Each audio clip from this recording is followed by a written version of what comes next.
قال النبي صلى الله عليه وسلم يوشك أن يأتي على الناس زمان لا يبقى من الإسلام إلا اسمه ولا يبقى من القرآن إلا رسمه مساجدهم عامرة وهي خراب من الهدى أو كما قال عليه الصلاة والسلام۔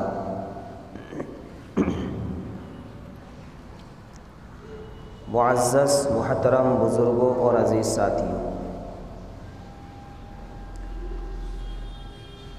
نبی آخر الزماں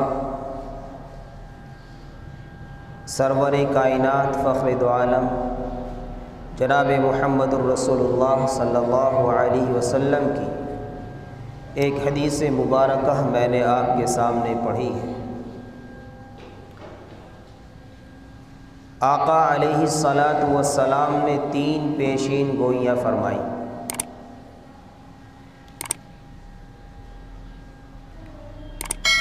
پیشین گوئیاں کہ آنے والے وقت میں لوگ کیسے ہو جائیں گے، لوگوں کے حالات کیا ہوں گے، کیا کیفیت ہوں گی، کیا مناظر ہوں گے۔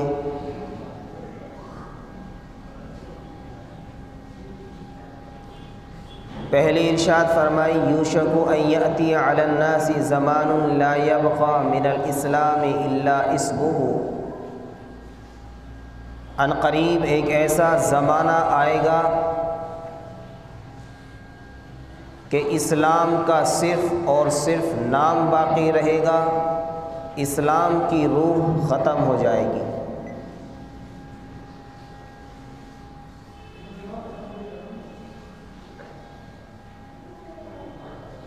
لیکن اس پیشین گوئی پر مجھے گفتگو آج نہیں کرنی۔ دوسری ارشاد فرمائی ولا يبقى من القرآن الا رسمه، ان قریب ایسا زمانہ آئے گا قرآن کے حروف باقی رہیں گے لیکن قرآن کی روح ختم ہو جائے گی، قرآن کا عمل ختم ہو جائے گا۔ اس پر آج گفتگو کرنی ہے۔ کیوں؟ اس لیے کہ تقریباً 1 مہینے کے بعد وہ مبارک اور مقدس مہینہ آنے والا ہے کہ جس مبارک اور مقدس مہینے میں ایمان والوں کی قرآن کریم کی تلاوت کی کثرت ہو جاتی ہے۔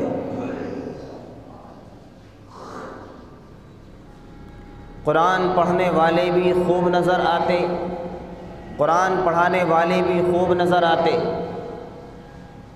لیکن ذرا سنبھل کر چلنا، قرآن پڑھنے والے کچھ ایسے بھی ہوں گے کہ جن پر قرآن خود لعنت بھیجتا ہوگا تو آپ کسی ایسے کے پیچھے کھڑے نہ ہو جانا، اس لیے کہ جس پڑھنے والے پر خود قرآن لعنت بھیج رہا ہو تو پھر ہماری اور آپ کی نمازوں کا کیا ہوگا۔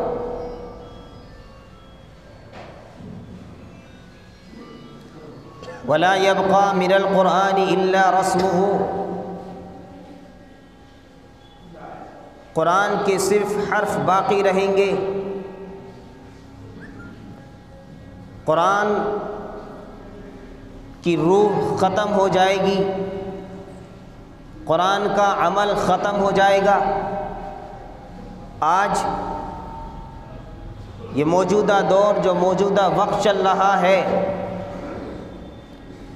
اس زمانے کے اندر مجھے اور آپ کو بہت سارے ایسے لوگ نظر آئیں گے جو قرآن کے تو حافظ ہوں گے لیکن ظاہر سے جاہل ہوں گے، سینے میں تو قرآن ہوگا لیکن صورت پر رسول اللہ کی سنت نہیں ہوگی، سینے میں اللہ کا قرآن تو ہوگا لیکن ظاہر میں لباس غیروں کا ہوگا، ان کے سینے میں قرآن تو ہوگا لیکن ان کی زبان پر جھوٹ، لعنت اور بکواس، گالی اور گلوچ ہوگی، سینے میں قرآن تو ہوگا لیکن سود ان کے حلق کے اندر اتر رہا ہوگا، سینے میں اللہ کا قرآن تو ہوگا لیکن حرام ان کے حلق سے اتر رہا ہوگا، سینے میں ان کے قرآن تو ہوگا لیکن ان کی زندگی قرآن کے عمل سے خالی ہوگی۔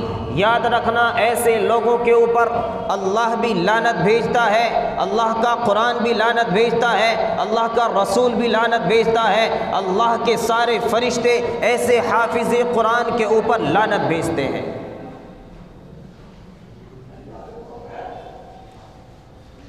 رمضان المبارک کا مقدس اور مبارک مہینہ آتا ہے، دھوکہ دینے والے حفاظ کرام سامنے آ جاتے ہیں۔ اللہ کے نبی علیہ الصلاۃ والسلام کا وہ مصلی جو نہایت پاک دامن ہے، وہ چہرے پر ہلکی ہلکی داڑیاں رکھ کر لوگوں کو دھوکہ اور گمراہ کر کر مصلوں پر چڑھ جاتے ہیں۔ نہ ایسے قرآن پڑھنے والے اللہ کو پسند ہے، نہ اللہ کے نبی کو پسند ہے، اور نہ قرآن خود ایسے لوگوں کو پسند فرماتا ہے، اس لیے کہ وہ لوگ دھوکہ دے رہے ہیں۔ صرف رمضان المبارک کے مہینے میں قرآن سنانے کی بنیاد پر وہ داڑھی رکھتے ہیں اور قرآن سے فارغ ہونے کے بعد پھر چہرے کو داڑھی سے الگ کر دیتے ہیں۔ بہرحال یہ حفاظ کرام کا معاملہ ایسے لوگوں کا ہے۔ عوام کا کیا حال ہے؟ جو عوام اپنی زندگی کو گزار رہی ہے، ان کا تعلق قرآن سے کتنا ہے اور قرآن کا تعلق ان سے کتنا ہے؟ ہمیں یہ جاننا ہے کہ قرآن آخر آیا کس لیے ہے۔ قرآن طاقوں میں سجانے کے لیے نہیں آیا، قرآن جہیز میں دینے کے لیے نہیں آیا، قرآن ہدیے اور تحفے میں دینے کے لیے نہیں آیا۔ یہ زمانہ جو چل رہا ہے، جس کے بارے میں میرے آقا نے فرمایا تھا ایک وقت ایسا آئے گا کہ قرآن کے حرف موجود ہوں گے، قرآن کثرت سے ہوگا، قرآن کے صحیفے کثرت سے موجود ہوں گے، ہر گھر میں قرآن موجود ہوگا، ہر مسجدوں میں 100 50 قرآن رکھے ہوئے ہوں گے، ہر جگہ قرآن نظر آئیں گے، لیکن قرآن کے پڑھنے والے کہیں نظر نہیں آئیں گے، قرآن پر عمل کرنے والے کہیں نظر نہیں آئیں گے۔ یہ زمانہ، یہ وقت وہ ہے یا نہیں ہے؟ ہے یا نہیں ہے؟ بولو۔ ہے؟ قرآن موجود ہے۔ قرآن ہمارے مردوں کے لیے نہیں آیا، قرآن خالی قرآن خوانی کے لیے نہیں آیا، قرآن خالی دکان میں پڑھوانے کے لیے نہیں آیا، قرآن صرف 10واں کرانے کے لیے نہیں آیا، قرآن صرف 40واں کرانے کے لیے نہیں آیا، قرآن صرف 30واں کرانے کے لیے نہیں آیا، قرآن صرف رمضان المبارک کے مہینے میں پڑھنے کے لیے نہیں آیا، قرآن مسلمان کی زندگی میں 24 گھنٹے کے لیے آیا ہے۔ قرآن وہ انقلابی کتاب ہے کہ جس وقت قرآن آیا ایسے لوگوں پر آیا، ایسے لوگوں کے سامنے آیا کہ جن لوگوں پر دوسرے لوگ حکمرانی کرنا پسند نہیں کرتے تھے، ان کے دل اتنے سخت تھے کہ بھائی بھائی کو نہیں دیکھتا تھا، رشتہ دار کو نہیں دیکھتا تھا، جب جس کا جی چاہتا اس کا قتل کر دیتا تھا۔ قتل و غارت گری عام تھی، جو لوٹ مار عام تھی، چوری چکاری عام تھی، شراب خوری عام تھی، زنا کاری عام تھی، لیکن جب قرآن آیا ہے، اللہ کے نبی علیہ الصلاۃ والسلام پر اللہ کا یہ مقدس کلام اترا، اللہ نے اپنے محبوب سے کہلوایا الف لام را کتاب انزلناہ الیک لتخرج الناس من الظلمات الی النور۔ میرے محبوب ان لوگوں کو میرا قرآن سنا، ان لوگوں کو میرا کلام سنا، ان لوگوں کو میری یہ کتاب سنا کر، میرا یہ قرآن سنا کر، میرا یہ کلام سنا کر ان لوگوں کو اندھیرے سے نکال کر روشنی کی جانب لے کر آ۔ قرآن تو اندھیرے سے نکال کر روشنی کی جانب لے کر آیا ہے، اندھیرے میں ڈوبے ہوئے انسانوں کو روشنی کی جانب لے کر آتا ہے، گمراہیت میں ڈوبے ہوئے انسانوں کو سیدھی راہ دکھلانے کے لیے قرآن آتا ہے۔ اور قرآن نے یہ کرشمہ، یہ کارنامہ کر کے دکھایا۔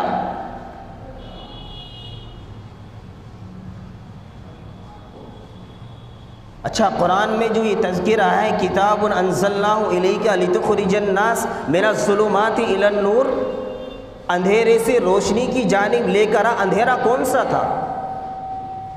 کیا لائٹ کا انتظام نہیں تھا؟ کیا کسی روشنی کا انتظام نہیں تھا؟ کیا وہ لوگ کسی کمرے کے اندر اندھیرے میں بیٹھے ہوئے تھے یا کسی گفا میں بیٹھے ہوئے تھے؟ ایسا کون سا اندھیرا تھا جس اندھیرے کے بارے میں قرآن نے کہا ہے؟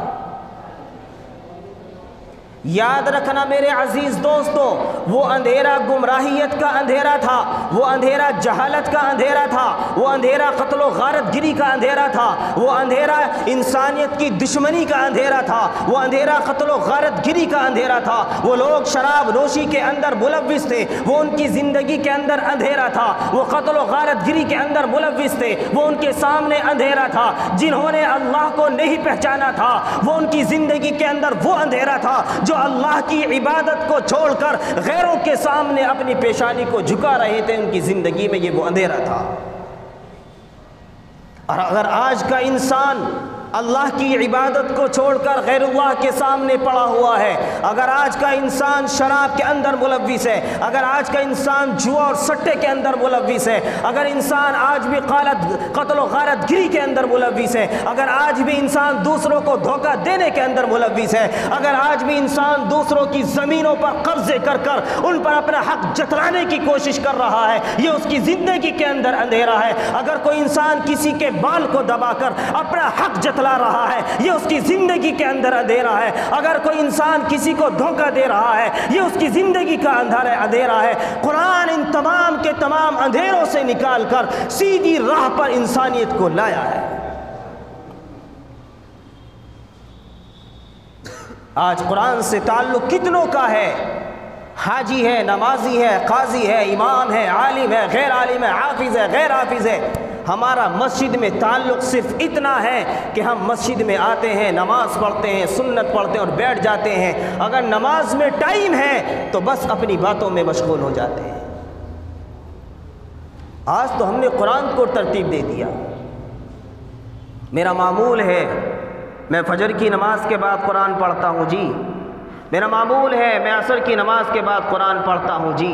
کیا قرآن صرف ایک ہی وقت پڑھنے کے لیے آیا؟ ارے جناب، آپ مسجد میں تشریف لائے، وضو کیا، سنت سے فارغ ہو گئے، آپ قرآن اٹھائیے، قرآن کی تلاوت کیجئے جب تک نماز کا وقت نہ آئے۔ کس نے روکا ہے ہمیں اور آپ کو؟ ہاں، اگر آپ کا یا میرا یہ بہانہ ہو میں اللہ کے قرآن کو نہیں پڑھا ہوں تو پھر لعنت ہے میری اور آپ کی زندگی پر بھی، لیکن قرآن کو پڑھنے کی کوشش کیجئے۔ لیکن قرآن نے ہمیں بھی محروم نہیں کیا ہے، ان لوگوں کو بھی محروم نہیں کیا جو قرآن پڑھے ہوئے نہیں ہے۔ آؤ اللہ کی اس کتاب کو دیکھو، تمہیں اس کتاب کا دیکھنا بھی عبادت ہوگا، اس کتاب کو ہاتھ میں لے کر دیکھو، اسے ہاتھ میں لے کر بیٹھنا بھی عبادت ہوگا۔ اگر تم اسے پڑھنا نہیں جانتے، اسے ہاتھ میں لے کر بیٹھ جاؤ، سبحان اللہ، الحمدللہ، اللہ اکبر کی تسبیح اس قرآن پر پڑھتے جاؤ، اللہ تبارک و تعالیٰ ثواب سے تمہیں محروم نہیں فرمائے گا۔ قرآن کا تو یہ کارنامہ ہے، یہ معجزہ ہے، یہ واحد وہ کتاب ہے جو اللہ نے اس دنیا میں اتاری کہ جو ایک معجزے کے طور پر قیامت تک چلے گی۔ باقی جتنی کتابیں اس دنیا کے اندر اس کائنات میں آئی سب کے اندر تبدیلی کر دی گئی، سب بدل دی گئی، سب کے اندر تحریف کر دی گئی۔ یہ قرآن واحد اللہ کی وہ کتاب ہے جس کے اندر ایک زبر زیر پیش کی کوئی تبدیلی نہیں ہے۔ اس کا چھونا بھی عبادت، اسے دیکھنا بھی عبادت، ہاتھ میں لینا بھی عبادت، لے کر اسے بیٹھ کر اس پر ذکر و اذکار کرنا بھی عبادت، اور اسے پڑھنا تو سبحان اللہ، الحمدللہ۔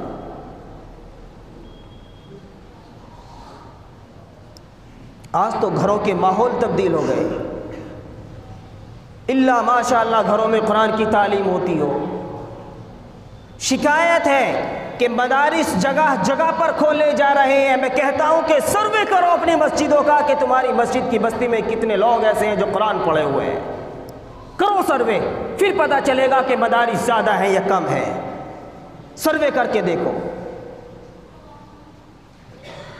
آج تو قرآن پڑھنے والے ہی پسند نہیں۔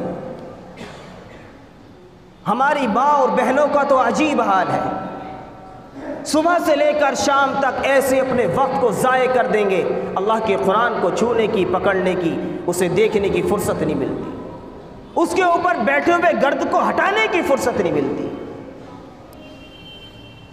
پانی پت کی سرزمین کے اوپر کا ایک واقعہ ہے، میں واقعے کو بتلاتا چلوں۔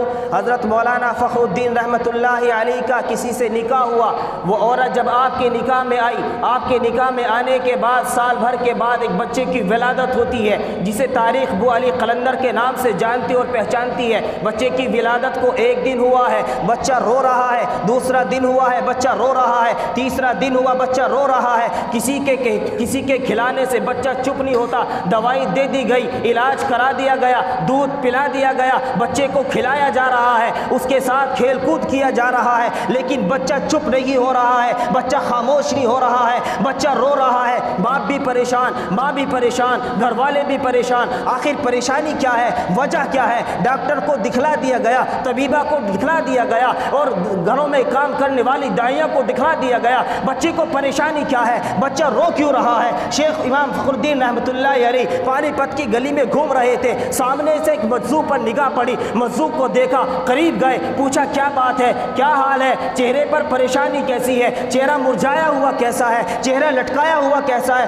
فرمایا حضرت گھر میں ایک بچہ ہوا ہے، 4-5 دن ہو چکے ہیں، بچے کو سب کچھ کھلا دیا، سب کچھ پلا دیا، دوائی دے دی گئی، ماں نے کھلا لیا، بیٹی نے کھلا لیا، دیگر لوگوں نے کھلا لیا، لیکن بچہ چپ نہیں ہو رہا۔ وہ مجذوب آپ کے گھر آئے، گھر آنے کے بعد کہا بچے کو میرے سامنے لے کر آؤ۔ بچے کو سامنے لایا گیا، شیخ مجذوب رحمۃ اللہ علیہ نے بچے کے چہرے کو دیکھا، چہرے کے اوپر ایک مسکان آئی، اور مسکان آنے کے بعد اس بزرگ نے اس بچے کے کان میں کچھ پڑھا، دوسرے کان میں کچھ پڑھا، بچہ خاموش ہو گیا، بچہ چپ ہو گیا، کھیلنے اور کودنے لگا، ماں کی گود میں دے دیا گیا۔ شیخ فخر الدین رحمۃ اللہ علیہ سے اس بزرگ نے اجازت چاہی کہ مجھے اجازت دے، میں جانا چاہتا ہوں۔ فخر الدین نے کہا ارے جناب ٹھہر جائیے، رک جائیے، مجھے وہ وظیفہ بتلا کر جائیے، وہ عمل بتلا کر جائیے جو آج تک میرے دل کے اوپر نہیں آیا، جو آج تک میرے ذہن میں نہیں آیا، جو آج تک میری نگاہوں سے نہیں گزرا، مجھے وہ بتلا کر جائے کہ آخر آپ نے کون سا وظیفہ پڑھا ہے، کون سا عمل پڑھا ہے کہ جس کی برکت سے میرا بیٹا خاموش ہو گیا ہے۔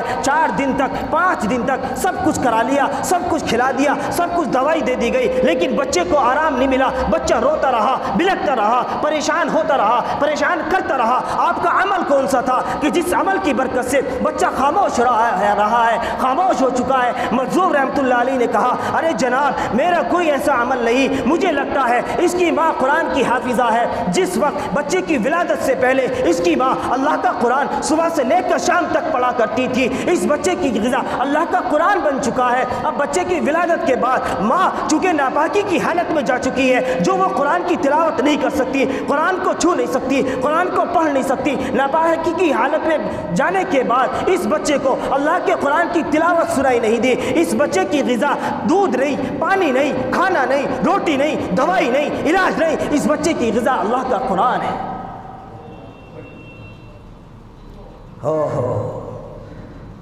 گھروں میں بچوں کی ولادت بعد میں ہوتی ہے، الحمدللہ ڈی جے کا انتظام پہلے ہوتا ہے۔ بچوں کی ولادت کے بعد اذان کان میں بعد میں پڑھی جاتی ہے، ماں ٹیلی ویژن کی آواز پہلے کھولتی ہے۔ گھروں کے اندر ماں کام میں بعد میں لگتی ہے، موبائل چلا کر گانے چلا کر بچے کے پاس پہلے رکھتی ہے، اور امید کی جا رہی ہے کہ ایسی نسل سے وقت کے ولی پیدا ہو جائے تو شیطان پیدا ہو جائے۔ امید کی جا رہی ہے ایسے لوگوں سے یہ اسلام کی حفاظت کر لیں گے، امید کی جا رہی ہے ایسے بچوں سے یہ اپنے ماں باپ کی خدمت کر لیں گے، امید کی جا رہی ہے ایسے بچوں سے کہ یہ اللہ کے نبی علیہ الصلوۃ والسلام کے مصلی کو تھام لیں گے، امید کی جا رہی ہے ایسی اولاد سے کہ یہ جھوٹ چھوڑ دیں گے، شراب چھوڑ دیں گے، جوا چھوڑ دیں گے۔ لعنت ہے ہماری زندگی کے اوپر کہ ہم کسی اور کو تو کیا بچاتے، قسم خدا کی اپنی اولاد اپنی نسل کی بھی حفاظت نہیں کر پا رہے ہیں۔ لعنت ہے ہماری زندگی کے اوپر۔ اللہ سے دعا ہے کہ اللہ تبارک و تعالی ہمیں کہنے اور سننے سے زیادہ عمل کی توفیق عطا فرما دے۔ وما توفیقی الا باللہ۔